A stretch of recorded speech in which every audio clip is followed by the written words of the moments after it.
میں شامل نہ ہوا۔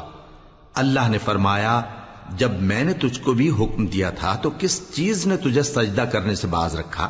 اس نے کہا کہ میں اس سے افضل ہوں، مجھے تو نے آگ سے پیدا کیا ہے اور اسے مٹی سے بنایا ہے۔ فرمایا تو بہشت سے اتر جا، تجھے شایع نہیں کہ یہاں تکبر کرے، پس نکل جا کہ تو ذلیل لوگوں میں سے ہے۔ اس نے کہا کہ مجھے اس دن تک مہلت عطا فرما جس دن لوگ قبروں سے اٹھائے جائیں گے۔ فرمایا اچھا، تجھ کو مہلت دی جاتی ہے۔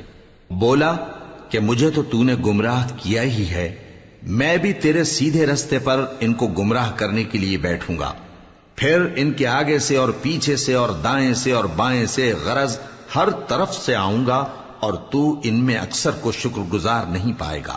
اللہ نے فرمایا نکل جا یہاں سے پاجی مردود، جو لوگ ان میں سے تیری پیروی کریں گے میں ان کو اور تجھ کو جہنم میں ڈال کر تم سب سے جہنم کو بھر دوں گا۔ اور اے آدم، تم اور تمہاری بیوی بہشت میں رہو سہو، اور جہاں سے چاہو اور جو چاہو نوش جان کرو، مگر اس درخت کے پاس نہ جانا ورنہ گناہگار ہو جاؤ گے۔ تو شیطان دونوں کو بہکانے لگا تاکہ ان کی شرم گاہیں جو ان سے پوشیدہ تھیں ان پر کھول دے، اور کہنے لگا کہ تم کو تمہارے پروردگار نے اس درخت سے صرف اس لیے منع کیا ہے کہ تم فرشتے نہ بن جاؤ یا ہمیشہ جیتے نہ رہو۔ اور ان سے قسم کھا کر کہا کہ میں تو تمہارا خیر خواہ ہوں۔ غرض مردود نے دھوکہ دے کر ان کو معصیت کی طرف کھینچ ہی لیا۔ سو جب انہوں نے اس درخت کے پھل کو کھا لیا تو ان کی شرم گاہیں کھل گئیں، اور وہ بہشت کے درختوں کے پتے توڑ توڑ کر اپنے اوپر چپکانے اور سطر چھپانے لگے۔ اور ان کے پروردگار نے ان کو پکارا کہ کیا میں نے تم کو اس درخت کے پاس جانے سے منع نہیں کیا تھا اور جتا نہیں دیا تھا کہ شیطان تمہارا کھلم کھلا دشمن ہے؟ دونوں عرض کرنے لگے کہ پروردگار، ہم نے اپنی جانوں پر ظلم کیا، اور اگر تو ہمیں نہیں بخشے گا اور ہم پر رحم نہیں کرے گا تو ہم تباہ ہو جائیں گے۔ فرمایا تم سب بہشت سے اتر جاؤ، اب سے تم ایک دوسرے کے دشمن ہو، اور تمہارے لیے ایک وقت خاص تک زمین میں ٹھکانا اور زندگی کا سامان کر دیا گیا ہے۔ فرمایا کہ اسی میں تمہارا جینا ہوگا اور اسی میں مرنا، اور اسی میں سے قیامت کو زندہ کر کے نکالے جاؤ گے۔ اے بنی آدم، ہم نے تم پر پوشاک اتاری کہ تمہاری شرم گاہوں کو چھپائے اور تمہارے بدن کو زینت دے، اور جو پرہیزگاری کا لباس ہے وہ سب سے اچھا ہے۔ یہ اللہ کی نشانیاں ہیں تاکہ لوگ نصیحت حاصل کریں۔ اے بنی آدم، دیکھنا کہیں شیطان تمہیں بہکا نہ دے، جس طرح تمہارے ماں باپ کو بہکا کر بہشت سے نکلوا دیا اور ان سے ان کے کپڑے اتروا دیے تاکہ ان کے سطر ان کو کھول کر دکھا دے۔ وہ اور اس کے بھائی بند تم کو ایسی جگہ سے دیکھتے رہتی ہیں جہاں سے تم ان کو نہیں دیکھ سکتے۔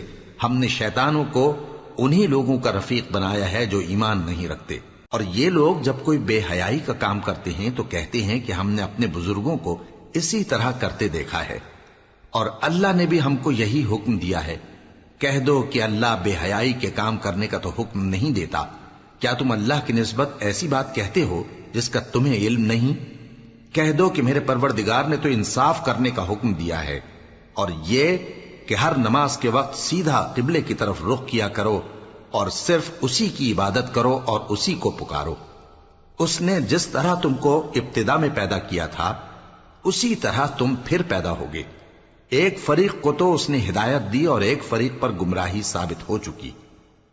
ان لوگوں نے اللہ کو چھوڑ کر شیطانوں کو رفیق بنا لیا اور سمجھتے یہ ہیں کہ ہدایت یاب ہیں۔ اے بنی آدم، ہر نماز کے وقت اپنے آپ کو مزین کیا کرو، اور کھاؤ اور پیو اور بیجا نہ اڑاؤ کہ اللہ بیجا اڑانے والوں کو دوست نہیں رکھتا۔ پوچھو تو کہ جو زینت و آرائش اور کھانے پینے کی پاکیزہ چیزیں اللہ نے اپنے بندوں کے لیے پیدا کی ہیں ان کو حرام کس نے کیا ہے؟ کہہ دو کہ یہ چیزیں دنیا کی زندگی میں بھی ایمان والوں کے لیے ہیں اور قیامت کے دن صرف انہی کا حصہ ہوں گی۔ اسی طرح اللہ اپنی آیتیں سمجھنے والوں کے لیے کھول کھول کر بیان فرماتا ہے۔ کہہ دو کہ میرے پروردگار نے تو بے حیائی کی باتوں کو ظاہر ہوں یا پوشیدہ، اور گناہ کو اور ناحق زیادتی کرنے کو حرام کیا ہے، اور اس کو بھی کہ تم کسی کو اللہ کا شریک بناؤ جس کی اس نے کوئی سند نازل نہیں کی۔ اور اس کو بھی کہ اللہ کے بارے میں ایسی باتیں کہو جن کا تمہیں کچھ علم نہیں، اور ہر ایک امت کے لیے موت کا ایک وقت مقرر ہے، جب وہ آ جاتا ہے تو نہ تو ایک گھڑی دیر کر سکتے ہیں اور نہ جلدی ہی کر سکتے ہیں۔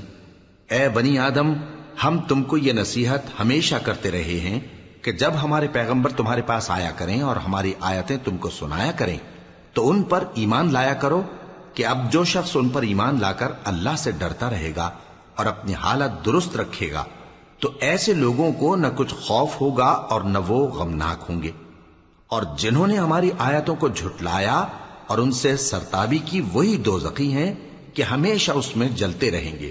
پس اس سے زیادہ ظالم کون جو اللہ پر جھوٹ باندھے یا اس کی آیتوں کو جھٹلائے؟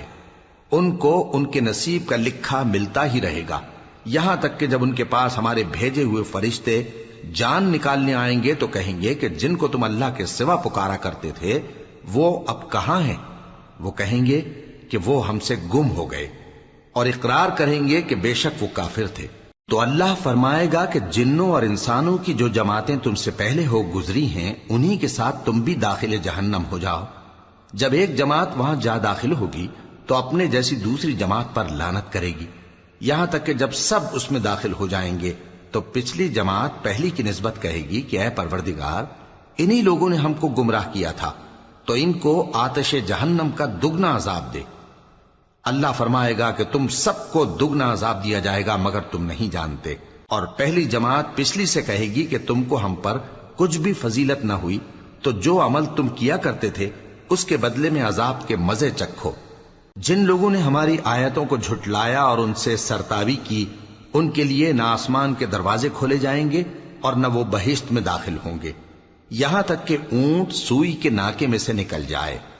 اور گناہگاروں کو ہم ایسی ہی سزا دیا کرتے ہیں۔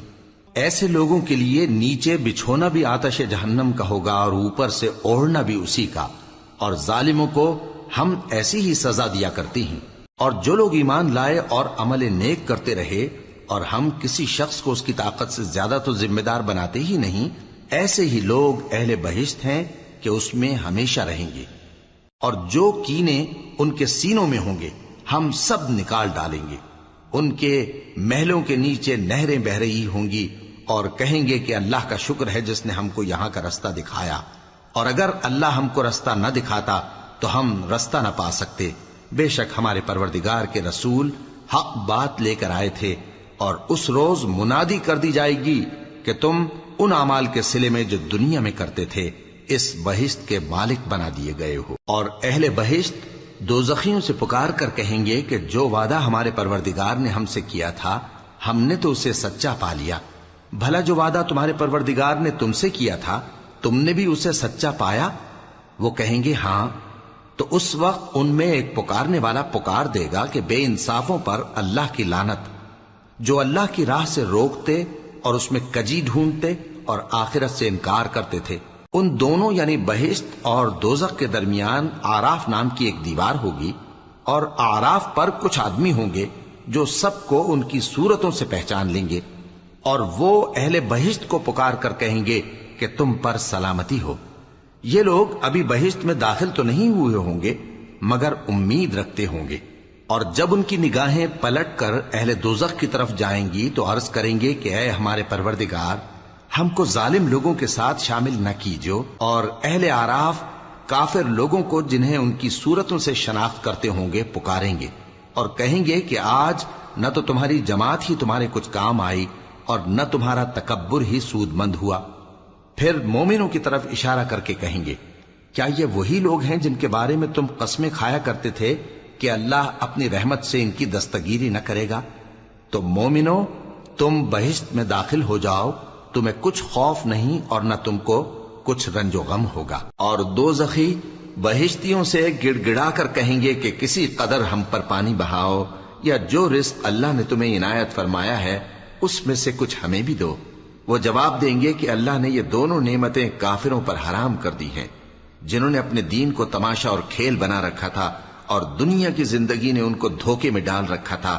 تو جس طرح یہ لوگ اپنے اس دن کے آنے کو بھولے ہوئے اور ہماری آیتوں سے منکر ہو رہے تھے، اسی طرح آج ہم بھی انہیں بھلا دیں گے۔ اور ہم نے ان کے پاس کتاب پہنچا دی ہے جس کو علم و دانش کے ساتھ کھول کھول کر بیان کر دیا ہے، اور وہ مومن لوگوں کے لیے ہدایت اور رحمت ہے۔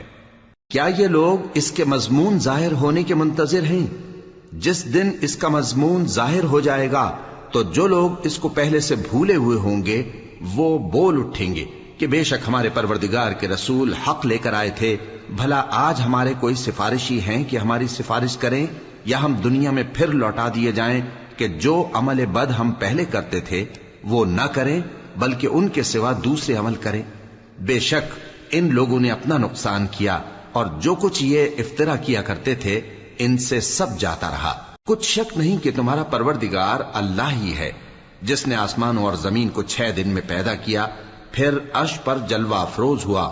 وہی رات کو دن کا لباس پہناتا ہے کہ وہ اس کے پیچھے دوڑتا چلا آتا ہے، اور اسی نے سورج اور چاند اور ستاروں کو پیدا کیا، سب اس کے حکم کے مطابق کام میں لگے ہوئے ہیں۔ دیکھو سب مخلوق بھی اسی کی ہے اور حکم بھی اسی کا ہے۔ اللہ رب العالمین بڑی برکت والا ہے۔ لوگوں اپنے پروردگار سے عاجزی سے اور چپکے دعائیں مانگا کرو، وہ حد سے بڑھنے والوں کو دوست نہیں رکھتا، اور ملک میں اصلاح کے بعد خرابی نہ کرنا، اور اللہ سے خوف رکھتے ہوئے اور امید رکھ کر دعائیں مانگتے رہنا۔ کچھ شک نہیں کہ اللہ کی رحمت نیکی کرنے والوں سے قریب ہے، اور وہی تو ہے جو اپنی رحمت یعنی بارش سے پہلے ہواؤں کو خوشخبری بنا کر بھیجتا ہے، یہاں تک کہ جب وہ بھاری بھاری بادلوں کو اٹھا لاتی ہے تو ہم اس کو ایک مری ہوئی بستی کی طرف ہانک دیتے ہیں، پھر بادل سے بارش برساتے ہیں، پھر بارش سے ہر طرح کے پھل پیدا کرتے ہیں۔ اسی طرح ہم مردوں کو زمین سے زندہ کر کے باہر نکالیں گے۔ یہ آیات اس لیے بیان کی جاتی ہیں تاکہ تم نصیحت حاصل کرو۔ اور جو زمین پاکیزہ ہے اس میں سے سبزہ بھی پروردگار کے حکم سے نفیس ہی نکلتا ہے، اور جو خراب ہے اس میں سے جو کچھ نکلتا ہے ناقص ہوتا ہے۔ اسی طرح ہم آیتوں کو شکر گزار لوگوں کے لیے پھیر پھیر کر بیان کرتے ہیں۔ ہم نے نوح کو ان کی قوم کی طرف بھیجا تو انہوں نے ان سے کہا، اے میری برادری کے لوگو، اللہ کی عبادت کرو، اس کے سوا تمہارا کوئی معبود نہیں۔ مجھے تمہارے بارے میں بڑے دن کے عذاب کا بہت ہی ڈر ہے۔ تو جو ان کی قوم میں سردار تھے وہ کہنے لگے کہ ہم تمہیں کھلی گمراہی میں مبتلا دیکھتے ہیں۔ فرمایا، اے قوم، مجھ میں کسی طرح کی گمراہی نہیں ہے، بلکہ میں پروردگار عالم کا پیغمبر ہوں، تمہیں اپنے پروردگار کے پیغام پہنچاتا ہوں اور تمہاری خیر خواہی کرتا ہوں، اور مجھ کو اللہ کی طرف سے ایسی باتیں معلوم ہیں جن سے تم بے خبر ہو۔ کیا تم کو اس بات سے تعجب ہوا ہے کہ تم میں سے ایک شخص کے ذریعے تمہارے پروردگار کی طرف سے تمہارے پاس نصیحت آئی تاکہ وہ تم کو ڈرائے اور تاکہ تم پرہیزگار بنو اور تاکہ تم پر رحم کیا جائے؟ مگر ان لوگوں نے ان کی تکذیب کی تو ہم نے نوح کو اور جو ان کے ساتھ کشتی میں سوار تھے ان کو تو بچا لیا، اور جن لوگوں نے ہماری آیتوں کو جھٹلایا تھا انہیں غرق کر دیا۔ کچھ شک نہیں کہ وہ عقل کے اندھے لوگ تھے۔ اور اسی طرح قوم عاد کی طرف ان کے بھائی ہود کو بھیجا۔ انہوں نے کہا کہ بھائیو، اللہ ہی کی عبادت کرو، اس کے سوا تمہارا کوئی معبود نہیں، کیا تم ڈرتے نہیں؟ تو ان کی قوم کے سردار جو کافر تھے کہنے لگے کہ تم ہمیں احمق نظر آتے ہو اور ہم تمہیں جھوٹا خیال کرتے ہیں۔ فرمایا، اے میری قوم، مجھ میں حماقت کی کوئی بات نہیں ہے، بلکہ میں رب العالمین کا پیغمبر ہوں۔ میں تمہیں اللہ کے پیغام پہنچاتا ہوں اور تمہارا امانت دار خیر خواہ ہوں۔ اور کیا تم کو اس بات سے تعجب ہوا ہے کہ تم میں سے ایک شخص کے ذریعے تمہارے پروردگار کی طرف سے تمہارے پاس نصیحت آئی تاکہ وہ تمہیں ڈرائے؟ اور یاد تو کرو جب اس نے تم کو قوم نوح کے بعد جانشی بنایا اور تم کو پھیلاؤ زیادہ دیا، پس اللہ کی نعمتوں کو یاد کرو تاکہ کامیاب ہو جاؤ۔ وہ کہنے لگے، کیا تم ہمارے پاس اس لیے آئے ہو کہ ہم اکیلے اللہ ہی کی عبادت کریں اور جن کو ہمارے باپ دادا پوجتے چلے آئے ہیں ان کو چھوڑ دیں؟ تو اگر سچے ہو تو جس چیز سے ہمیں ڈراتے ہو اسے لے آؤ۔ ہود نے کہا کہ تمہارے پروردگار کی طرف سے تم پر عذاب اور غضب کا نازل ہونا مقرر ہو چکا ہے۔ کیا تم مجھ سے چند ناموں کے بارے میں جھگڑتے ہو جو تم نے اور تمہارے باپ دادا نے اپنی طرف سے رکھ لیے ہیں، جن کی اللہ نے کوئی سند نازل نہیں کی؟ تو تم بھی انتظار کرو، میں بھی تمہارے ساتھ انتظار کرتا ہوں۔ پھر ہم نے ہود کو اور جو لوگ ان کے ساتھ تھے ان کو اپنی مہربانی سے نجات بخشی اور جنہوں نے ہماری آیتوں کو جھٹلایا تھا ان کی جڑ کاٹ دی، اور وہ ایمان لانے والے تھے ہی نہیں۔ اور قوم سمود کی طرف ان کے بھائی صالح کو بھیجا تو صالح نے کہا کہ اے قوم، اللہ ہی کی عبادت کرو، اس کے سوا تمہارا کوئی معبود نہیں۔ تمہارے پاس تمہارے پروردگار کی طرف سے ایک معجزہ آ چکا ہے، یعنی یہی اللہ کی اونٹنی تمہارے لیے معجزہ ہے، تو اسے آزاد چھوڑ دو کہ اللہ کی زمین میں چرتی پھرے، اور تم اسے بری نیت سے ہاتھ بھی نہ لگانا، ورنہ عذاب علیم تمہیں پکڑ لے گا۔ اور یاد تو کرو جب اس نے تم کو قوم عاد کے بعد سردار بنایا اور زمین پر آباد کیا کہ نرم زمین میں محل تعمیر کرتے ہو اور پہاڑوں کو تراش تراش کر گھر بناتے ہو، پس اللہ کی نعمتوں کو یاد کرو اور زمین میں فساد نہ کرتے پھرو۔ تو ان کی قوم میں سردار لوگ جو تکبر کرتے تھے، غریب لوگوں سے جو ان میں سے ایمان لے آئے تھے، کہنے لگے، بھلا تم یقین کرتے ہو کہ صالح اپنے پروردگار کی طرف سے بھیجے گئے ہیں؟ انہوں نے کہا، ہاں، جو چیز وہ دے کر بھیجے گئے ہیں ہم اس پر بلا شبہ ایمان رکھتے ہیں۔ تو سرداران مغرور کہنے لگے کہ جس چیز پر تم ایمان لائے ہو ہم تو اس کو نہیں مانتے۔ آخر انہوں نے اس اونٹنی کو مار ڈالا اور اپنے پروردگار کے حکم سے سرکشی کی، اور کہنے لگے کہ صالح، جس چیز سے تم ہمیں ڈراتے تھے، اگر تم اللہ کے پیغمبر ہو تو اسے ہم پر لے آؤ۔ پس ان کو زلزلے نے آ پکڑا، سو وہ اپنے گھروں میں اوندھے پڑے رہ گئے۔ پھر صالح ان سے نا امید ہو کر پھرے اور کہا کہ میری قوم، میں نے تم کو اللہ کا پیغام پہنچا دیا اور تمہاری خیر خواہی کی، مگر تم ایسے ہو کہ خیر خواہوں کو دوست ہی نہیں رکھتے۔ اور اسی طرح جب ہم نے لوط کو پیغمبر بنا کر بھیجا تو اس وقت انہوں نے اپنی قوم سے کہا کہ تم ایسی بے حیائی کا کام کیوں کرتے ہو کہ تم سے پہلے اہل عالم میں سے کسی نے اس طرح کا کام نہیں کیا، یعنی خواہش نفسانی پورا کرنے کے لیے عورتوں کو چھوڑ کر مردوں کے پاس آتے ہو۔ حقیقت یہ ہے کہ تم لوگ حد سے نکل جانے والے ہو۔ اور ان لوگوں سے اس کا جواب کچھ نہ بن پڑا، اور بولے تو یہ بولے کہ ان لوگوں یعنی لوط اور اس کے گھر والوں کو اپنے گاؤں سے نکال دو کہ یہ لوگ پاک بننا چاہتے ہیں۔ تو ہم نے ان کو اور ان کے گھر والوں کو بچا لیا، مگر ان کی بیوی نہ بچی کہ وہ پیچھے رہنے والوں میں ہو گئی، اور ہم نے ان پر پتھروں کی بارش برسائی، سو دیکھ لو کہ گناہگاروں کا کیسا انجام ہوا۔ اور مدین کی طرف ان کے بھائی شعیب کو بھیجا تو انہوں نے کہا، اے قوم، اللہ ہی کی عبادت کرو، اس کے سوا تمہارا کوئی معبود نہیں۔ تمہارے پاس تمہارے پروردگار کی طرف سے نشانی آ چکی ہے، تو تم ناپ اور تول پوری کیا کرو اور لوگوں کو چیزیں کم نہ دیا کرو، اور زمین میں اصلاح کے بعد خرابی نہ کرو۔ اگر تم صاحب ایمان ہو تو سمجھ لو کہ یہ بات تمہارے حق میں بہتر ہے، اور ہر رستے پر مت بیٹھا کرو کہ جو شخص اللہ پر ایمان لاتا ہے اسے تم ڈراتے اور اللہ کی راہ سے روکتے اور اس میں کجی ڈھونڈتے ہو۔ اور اس وقت کو یاد کرو جب تم تھوڑے سے تھے تو اللہ نے تم کو جماعت کثیر کر دیا، اور دیکھ لو کہ خرابی کرنے والوں کا انجام کیسا ہوا۔ اور اگر تم میں سے ایک جماعت میری رسالت پر ایمان لے آئی ہے اور ایک جماعت ایمان نہیں لائی تو صبر کیے رہو یہاں تک کہ اللہ ہمارے تمہارے درمیان فیصلہ کر دے، اور وہ سب سے بہتر فیصلہ کرنے والا ہے۔